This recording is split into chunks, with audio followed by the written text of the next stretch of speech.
잠언 27장 말씀입니다. 각각 절 이렇게 또 이렇게 묶여서 어떤 우리에게 교훈을 주는 그런 말씀들입니다. 1절과 2절은 자랑하지 말라 하는 그런 말씀입니다. 그래서 두 가지인데 미래를 자랑하지 말라. 또 2절은 자기 자신을 자랑하지 말라. 스스로 자랑하지 말라 하는 그런 것이죠. 그래서 우리가 미래에 어떻게 될 것이다 라고 자랑해도 미래에 무슨 일이 일어날지는 모르는 거죠. 내일을 장담할 수 있는 사람은 아무도 없습니다. 그래서 내일은 하나님만이 아시는 것입니다.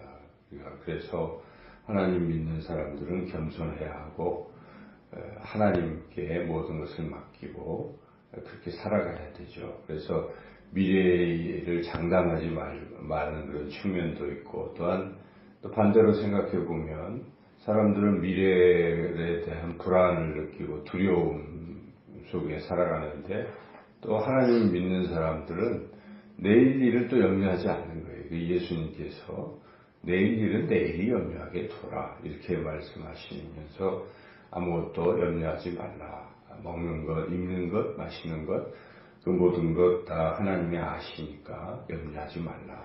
그렇게 또 말씀하십니다. 그래서 우리가 그런 측면에서도 하나님을 더욱 신뢰해야 하겠습니다. 자신을 너무 신뢰해서 내일 어떻게 이렇게 말하지 말고 하나님을 신뢰하고, 또 2절에서 칭찬할 때 자꾸 자기 스스로 자기를 자랑하려고 하는 게 사람의 마음이죠. 뭐 하나 가지면 얘기하고 싶고 뭘 했으면 한 걸 이야기하고 싶어 하는 게 사람의 마음이긴 한데, 오늘 잠언 말씀은 자꾸 자기를 칭찬하면 별 효과가 없다는 것이죠. 사람은 스스로 칭찬하는 것을 들으면 그랬어 하면서도 속으로 잘난 척하네 이렇게 생각하지, 그거 귀하게 여기지 않습니다. 그러나 자기를 자랑하지 않고 가만히 있다가 누군가 칭찬하면 그랬구나 하고 오히려 그 사람을 더 높이 보지 않겠어요? 그래서 우리가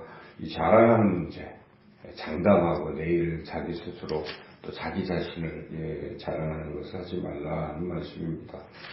3절과 4절은 분노에 대해서 말씀하고 있습니다.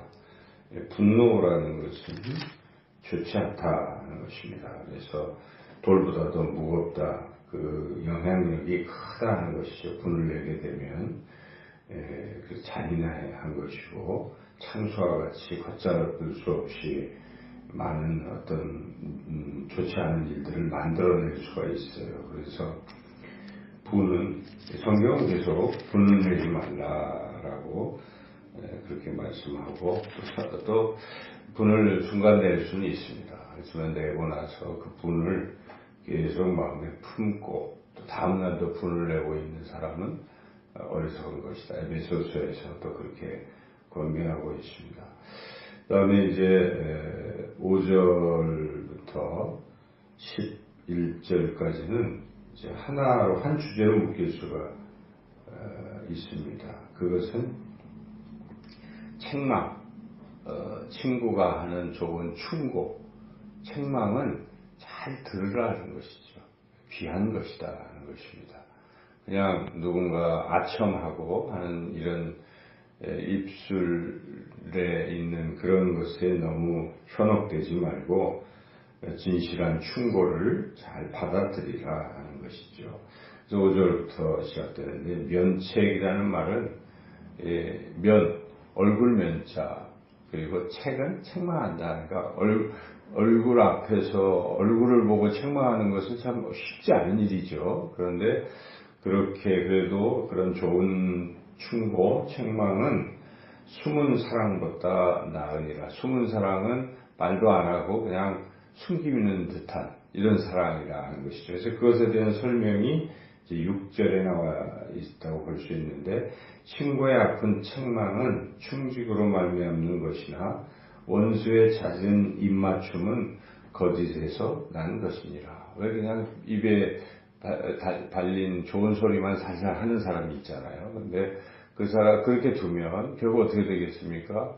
본인이 잘못을 몰라요. 우리가 뭐 우화에 벌거벗은 임금님 이야기 알잖아요. 옆에서 그냥 아이고 좋습니다. 벌거벗어도 좋다고 하는 이런 아첨하는 신하들 속에 임금님은 뭐 벌거벗었다. 뭐 이렇게 하는 게 더 그 임금에게는 더 좋은 것이죠. 그래서 그런 차원으로 좋은 책망이 필요하다. 그것을 근데 잘 들어야 된다는 것입니다. 5절, 6절 그게 좋은 것인데 안 듣는 사람은 끝까지 안 듣는다는 것이 7절에 왜 갑자기 이 말씀이 나왔습니까? 배부른 자는 꿀이라도 싫어하고 줄인 자에게는 쓰는 것이라도 다니라. 그러니까 아무리 좋은 것도 배부른 사람은 안 먹는다. 이 얘기는 아무리 좋은 충고도 안 듣는 사람에게는 이게 뭐 소용이 없는 것입니다. 그래서 이 좋은 충고를 잘 들어라. 이런 말씀이죠. 8절 고향을 떠나 유리하는 사람은 보금자리를 떠나 떠도는 새와 같으니라. 여기에 고향을 떠난다는 것이 이제 앞뒤에 한 문맥 속에서 생각해 본다면 이 고향은 좋은 것이잖아요. 근데 고향을 떠나면 아무것도 아니잖아요. 그와 같이 여기 고향은 좋은 친구의 책망이라고 볼 수가 있어요. 좋은 친구, 고향 같은 그런 좋은 것을 이렇게 잘 받아들여야지 그걸 떠나버리면, 그걸 듣지 않으면 좋지 않다. 이제 그런 이야기죠. 그러니까 이어지는 구절도 기름과 향이 사람의 마음을 즐겁게 하는데 친구의 충성된 권고가 이와 같이 아름다우니라. 친구의 책망, 권고를 잘 들으라. 10절 또 내 친구와 친구의 아버지를 버리지 말며 계속 그런 얘기잖아요. 11절 이런 친구의 충고를 이제 아버지가 자식에게 말해주는 지혜로 또 다른 측면에서도 이야기하고 있습니다. 11절 내 아들아 지혜를 얻고 네 마음을 기쁘게 하라. 그리하면 나를 비방하는 자에게 내가 대답할 수 있으리라. 해서 이제 여기까지 어떤 좋은 충고를 우리가 거절하고 이런 것이 아니라 잘 새겨듣고 하면 자기가 더 좋아지는 것입니다. 근데 좋은 소리만 자꾸 듣고 칭찬만 듣고 아첨하는 소리만 듣는 사람은 그때는 기분 좋을지 몰라도 별로 변화가 되지 않습니다. 이런 측면에서 우리가 하나님의 말씀을 들을 때 오늘 하나님 이런 말씀을 주셨구나. 하나님의 말씀이지. 내 삶에 어떤 것을 또 바르게 하시게 주시는 것이구나 하고 이것을 귀하게 여기는 사람은 줄인 자에게는 쓴 것도 약이 되고 그렇지만 배불리 말씀을 맨날 듣는다 하여 배부르는 자가 꿀을 싫어하듯 그렇게 말씀을 거절해서는 안 된다는 것이죠. 이제 12절부터 이어지는 말씀은 주의하라 하는 것입니다. 주의하라. 신중하고 주의하라. 이게 이제 16절까지 이어지고 있는데 신중한 사람, 주의하는 사람은 재앙을 보면 피하잖아요. 근데 미련한 사람, 주의력이 결여된 사람, 이런 사람들은 재앙을 봐도 피할 생각을 안 하다가 결국 재앙을 만나서 멸망한다 이런 것이죠. 또 주의력이 없는 사람은 그냥 보존을 덜컥덜컥 서는 거예요. 13절에 보면 그러다가 이제 망하는 거죠. 여기 신중하지 못한 사람들이죠. 14절에 이것도 어찌 보면 이른 아침에 큰 소리로 자기 이웃을 축복하면 또 저주같이 여기게 되리라 하는 말씀은 이 축복하는 게 좋긴 하지만 사람이 잠에서 막 일어났는데 이른 아침에 아직 정신도 혼미한데 거기다 대고 막 큰 소리로 축복하고 그러면 그게 좋은 게 아닐 수가 있어요. 그러니까 이것은 좀 지혜롭게 잘 상황을 보고 신중해야 된다는 것을 말씀하고 있습니다. 15절에 다투는 여자는 비 오는 날에 이어 떨어지는 물방울이라 계속 반복되죠. 16절에 그런 여자를 제어한다는 것은 거의 불가능하다.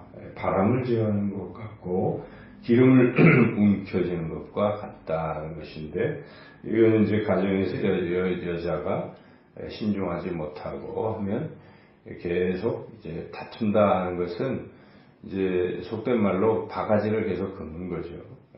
바가지를 긁으면 이게 비 오는 날 천장에서 물이 똑똑 떨어지면 이게 어떻겠습니까? 우리가 집에서 옛날에 이렇게 떨어지면 이게 걱정이 되잖아요. 근데 왁 떨어져서 그냥 무너지면 다시 어떻게 해볼 텐데 한 방울씩 한 방울씩 떨어지는 이어지는 물방울을 보면 계속 한 방울이 툭 떨어질 때 마음이 쿵쿵 하겠죠. 그것처럼 다투는 여자의 잔소리와 이런 것은 분냄은 결국 남편을 썩게 만든다는 것입니다. 그런 말이 있습니다. 잔소리를 하는 여자는 사랑받지 못한다. 또 그 여자는 사랑받지 못하기 때문에 또 잔소리를 한다. 그러니까 계속 이 악순환인 것이죠. 근데 거기 그 고리를 끊을 필요가 있겠죠. 그래서 그런 것들이 다 이런 신중하지 못한, 지혜롭지 못한 경우들을 말하고 있습니다. 이제 17절에서 19절은 또 다른 얘기예요. 다른 이것은 이 사람이 서로 바라보면서 서로를 보고 서로를 고쳐나가고 하는 것이 중요하다는 것입니다. 그래서 유명한 말씀이 철이 철을 날카롭게 한다. 서로 부딪히는 것 같지만 서로를 날카롭게 해주는 것이죠. 그러니까 좋은 친구를 만나면 같이 좋아지는 것이 사람이. 그리고 19절에 물에 비치면 얼굴이 서로 같은 것은 사람도 그러니까 서로를 비춰보라 하는 것입니다. 상대방에게 나를 투영을 하고 또 상대방도 나에게 투영해서 서로의 모습을 보면서 자신의 어떤 부족한 것들을 자꾸 이렇게 고쳐나갈 필요가 있다는 것이고, 그리고 이제 20절, 22절은 쉽지 않은 것인데 이것은 아주 미련한 자들은 아무리 해도 변할 수가 없는 참 안타까움을 표현하고 있어요. 그래서 여기 보면 곡물과 함께 절구를 넣어도 그 미련이 벗겨지지 않는다. 이 표현은 도저히 안 된다는 거죠. 아무리 해도 변화가 없다는 것이고, 그리고 사람을 이렇게 단련시킨다는 게 이제 21절 표현이 참 해석하기가 어려운데, 풀무불 또 도가니 불에 은을 이렇게 넣어서 연단하는 것처럼 칭찬으로 사람을 연단한다. 이게 뭐 칭찬하면 고래도 춤춘다는 그런 뜻이 아니라 반대적인 개념입니다. 이 단련력이 이것은 일종의 시험, 테스트입니다. 그러니까 사람은 칭찬을 받으면 자꾸 좋아하는데 칭찬이 독이 될 수가 있다는 뜻입니다. 이건 뒤집어서. 그래서 칭찬해보면 이 사람의 그 어떤 인격이나 이런 걸 알 수가 있어요. 칭찬에 덩달아 막 춤을 추는. 그러니까 항상 칭찬만 받으면 이런 사람은 자기의 잘못을 볼 수가 없기 때문에 변화될 수가 없어요.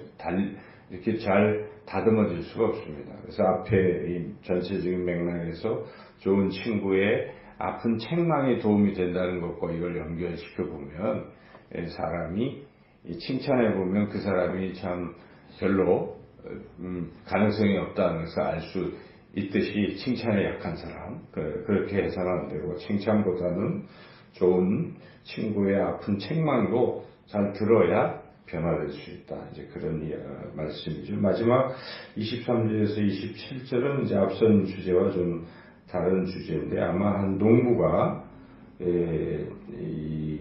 하는 것의 성실성을 이야기하는 그런 것으로 볼 수가 있어요. 그래서 이 농부가 그 목자가 양 치고 소 할 때 부지런히 그걸 돌보아야 농사를 잘 질 수 있지 않겠습니까? 소를 잘 돌보고 또 양을 잘 또 돌봐야 또 기름진 고기를 얻고 하는 것처럼 양 때의 형편을 부지런히 살피고 소 때에 마음을 두어야 되는 것이죠. 그래서 25절을 풀을 베고 어린 양의 털옷 염소의 처지 너에게 풍성해질 것이다. 이런 뜻이잖아요. 그러니까 열심히 신실하게 살아라. 이런 뜻입니다. 이 재물이라는 것이 있다가도 없어지기 때문에 성실하지 못하면 다 날아가 버립니다. 이어지는 4절에 대저 재물은 영원히 잊지 못하나니 멸류관이 없이 대대에 있으랴. 그러므로 성실하게 신실하게 열심히 노력하고 잘 살아라, 이런 뜻이겠죠. 제가 이제 각각 말씀들을 쭉 설명해 드렸는데, 오늘 잠언 27장 전체적인 말씀을 잘 묵상하시고 기도하시면서 떠오르는 어떤 생각들, 하나님이 성령이 주시는 생각들입니다. 그런 생각으로 기도하시고 또 변화되시고, 그래서 더욱 하나님을 닮아가는 예수님의 향기를 흩날리는 저와 여러분의 삶이 되시기를 주님의 이름으로 축원합니다.